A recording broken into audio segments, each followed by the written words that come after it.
That night something broke. Not just in Madeline's world, but between Kate and Gerry. There are gestures, glances, and responses that never aligned. And no matter how many interviews they gave or books they wrote, something remains unspoken between them. In this video, we'll look at what wasn't said, but might speak louder than 1,000 words. Imagine an old mirror. The frame still shines, the surface clean. At first glance, everything seems intact, but when the light hits from the side, a faint crack runs through the center. Subtle, almost invisible, but it's there, splitting the reflection in two, without noise, without drawing attention, just existing. Now picture a camera, on, fixed on Kate McCann's face. She's still. The whole world is watching, but she doesn't look at Gerry. That night, amidst the chaos, the pain, the sirens, there was a detail almost no one noticed. The two, Kate and Gerry, were together, but something stood between them. A rift, a silence, a space no words could cross. They were questioned by investigators, interviewed by the press. They wrote books, gave statements.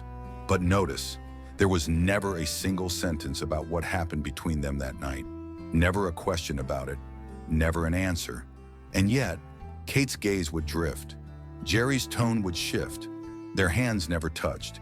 Their responses at times stumbled over each other, as if something had been rehearsed or avoided, as if there were a pact, not of guilt, but of silence.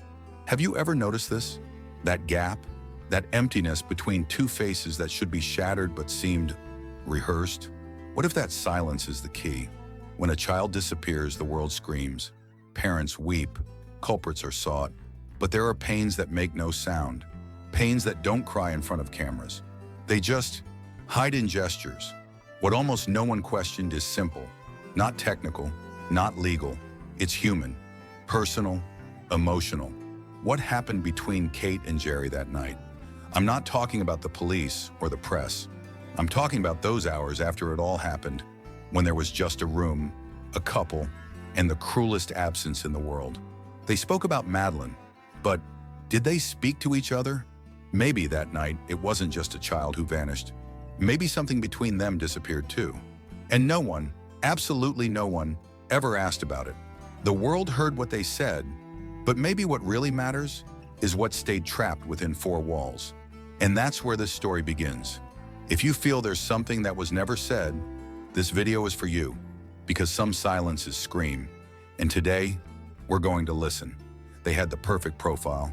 2 doctors, 3 young children, a seemingly structured, comfortable, functional life. To outsiders, they were the kind of couple that inspires trust. But sometimes that's exactly where the problem starts. When everything seems so perfect, no one dares look for the crack.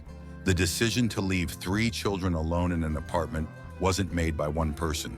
It was agreed upon, repeated, justified. And that already says something about their dynamic. It wasn't a random oversight, it was a pact. Silent, but full of meaning. And even after everything, they never seemed to confront each other about that choice.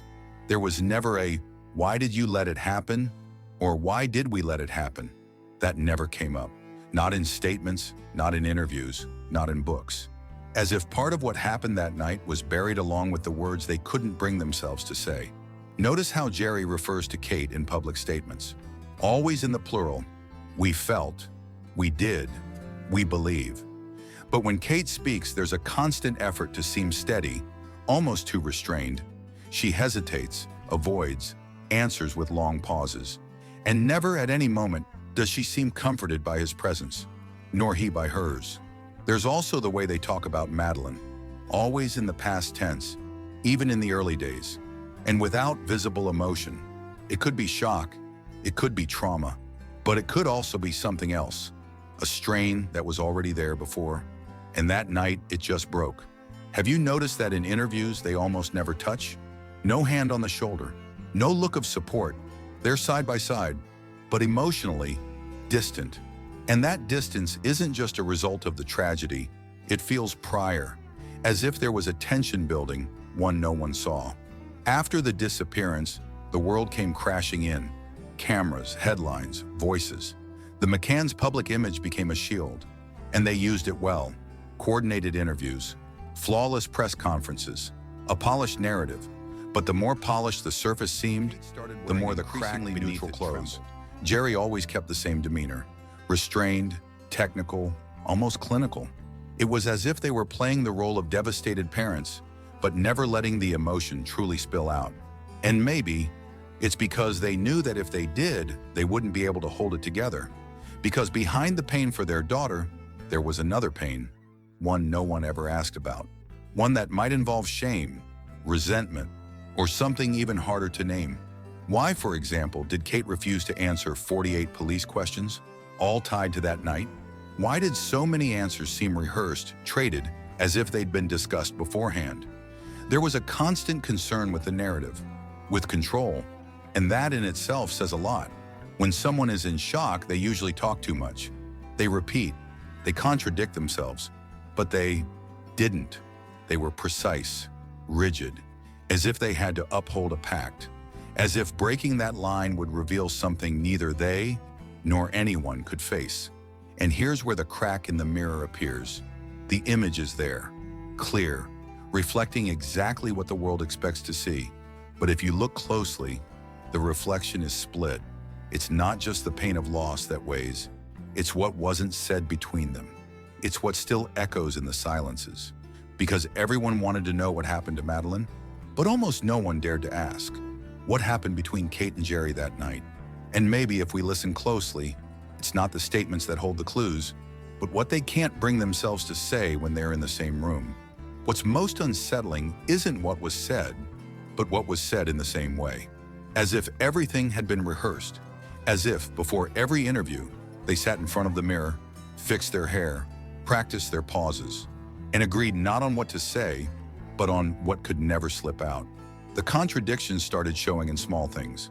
In the timelines, for example, Gerry says he checked on the children at 9:05 p.m. Kate says she discovered Madeline's absence at 10 p.m. But there are other details, small but odd, like Gerry claiming he saw all the children sleeping, even in dim light. How could he be sure they were all there? How does he remember that so clearly but can't describe what he felt in that moment? And then there's Kate, the woman who carries the face of tragedy, but who stayed silent on 48 police questions. 48, all tied to that night, all dismissed with a simple no comment. The question no one wants to ask is, why? Why, if you lost your daughter, if you believe she was taken, would you refuse to answer questions that could help find her? The answer might not lie in the questions, but in what those questions would do to the couple's public image. Because it wasn't just about the disappearance. It was about that night, about what happened before the disappearance, about who was with them, and about what was seen or said inside that apartment. David Payne was there, minutes before Madeline was last seen. He says the visit lasted a short time, that he only stopped by to call Gerry, but no one knows what was said, or why the visit happened, or why, after that, the subject never came up again. And from that point, the crack in the mirror began to grow, and no one dared to look directly at it. When a couple goes through trauma, it's natural for them to cling to each other. Even in shock, there are touches, attempts at comfort, questions exchanged in glances. But Kate and Gerry became a public performance of strength and coherence. And maybe that's the most unsettling detail, the total absence of emotional misstep between them. No untimely tears, no arguments, no mistakes. As if suddenly, their pain had turned into a choreography. In one interview, Kate begins to describe the night Madeline disappeared. Her voice falters. Her eyes almost drop.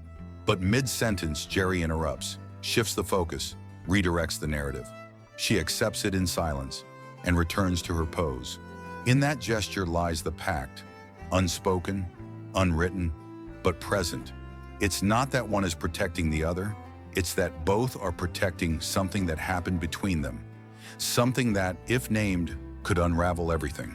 And this is where the silence screams loudest, because what wasn't said between them that night might be the most important thing. Maybe Kate wanted to say something. Maybe she was afraid, or guilty, or just had an intuition no one heard. And maybe Gerry knew. Maybe he sensed that from that moment there was no going back. The crack in the mirror was no longer just a fracture, it was a cut, one that divided not just the reflection, but their own memories of what happened. It's strange how silence can be deafening when you look closely. There's a sentence that seems to have gone unsaid, but lingers in their every gesture. If I say what I think, everything changes. Will you blame me? Because deep down, maybe it's not about what happened to Madeline, but about what happened between them, the moment they looked at each other and realized they'd never be the same again.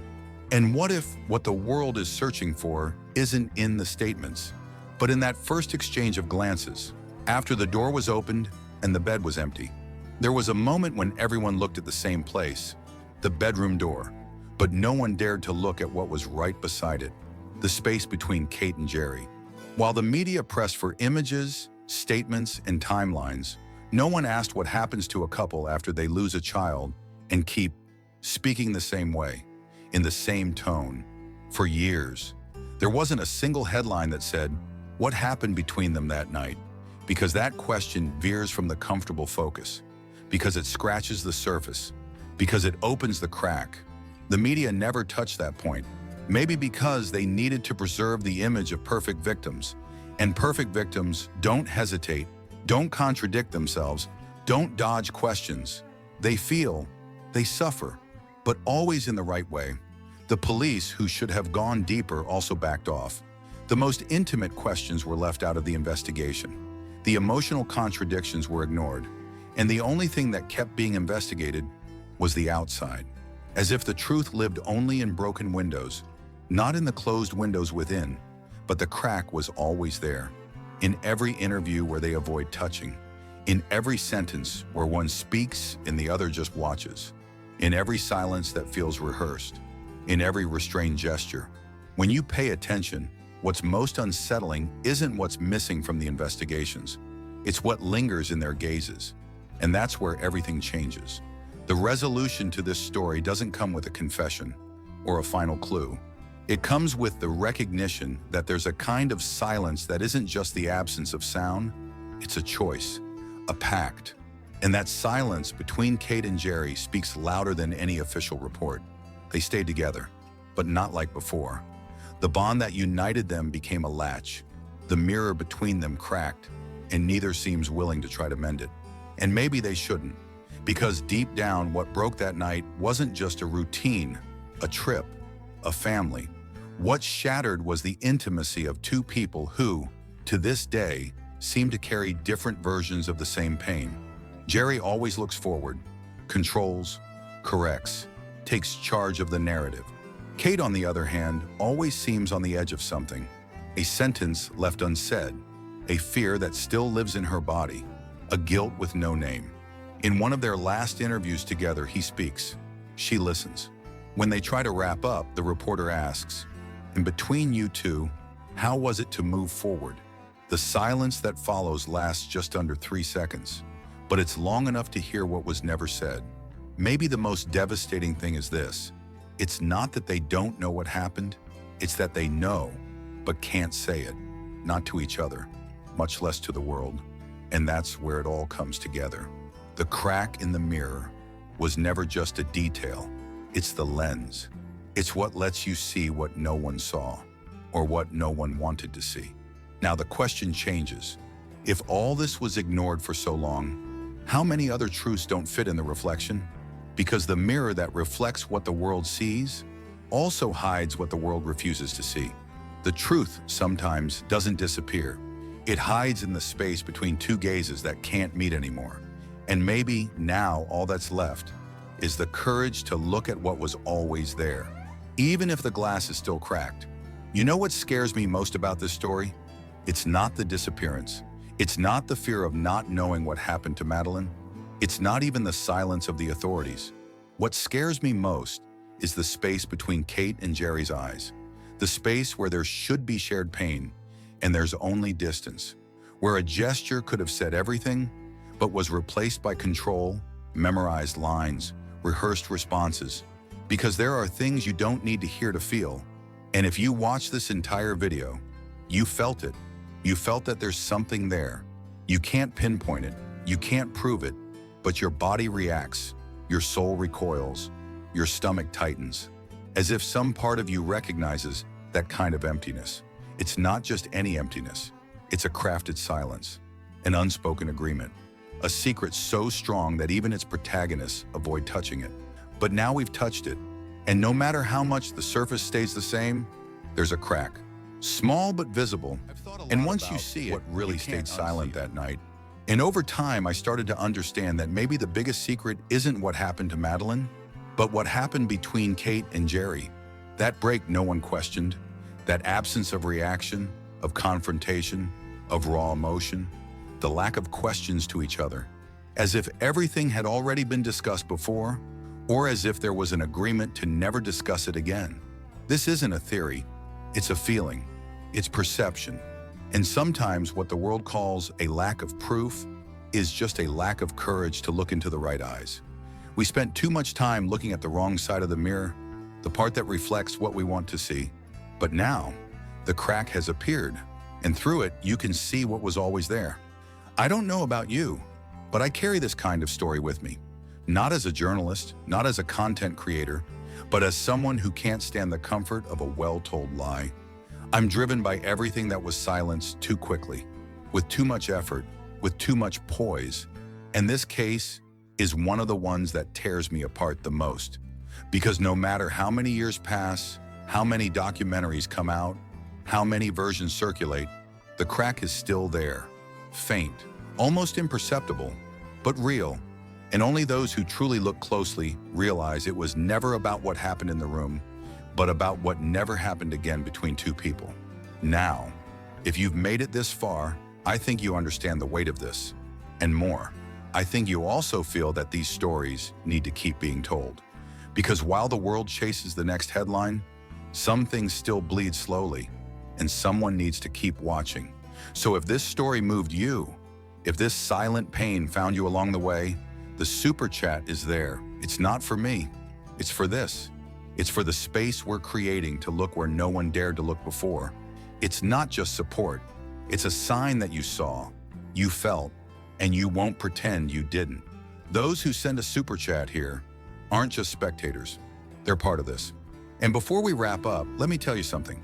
The next video, it's going to touch an even harder wound. The presence of someone who was always nearby, who went in and out of rooms without leaving traces, but left something in the air. If what we saw today was the space between two gazes, what comes next is the silence around an uncomfortable presence. And when you hear that name, maybe things will start to make more sense, or more noise. But that we'll see together, because some stories you don't watch, you go through them. Now, I want to know what this stirred in you. Leave your thoughts below. It can be just a line, but let it be real. I'll read every single one. If you watched until here, write in the comments. Not every silence is forgetting. So I know you stayed, that you felt it, that you still feel it. And if there's still a part of you searching for answers, not just about this case, but about all the silences around us, subscribe to the channel. We'll keep pulling this thread together, wherever it leads, because the mirror is still there, cracked, waiting for someone brave enough to look and not look away. The truth doesn't always show up with noise. Sometimes it reveals itself in what no one else dared to ask. And as long as there's even one person paying attention, that mirror stays open. I'm Damien, and this was just one part of the story, the hardest one, the most human one, the most silent one.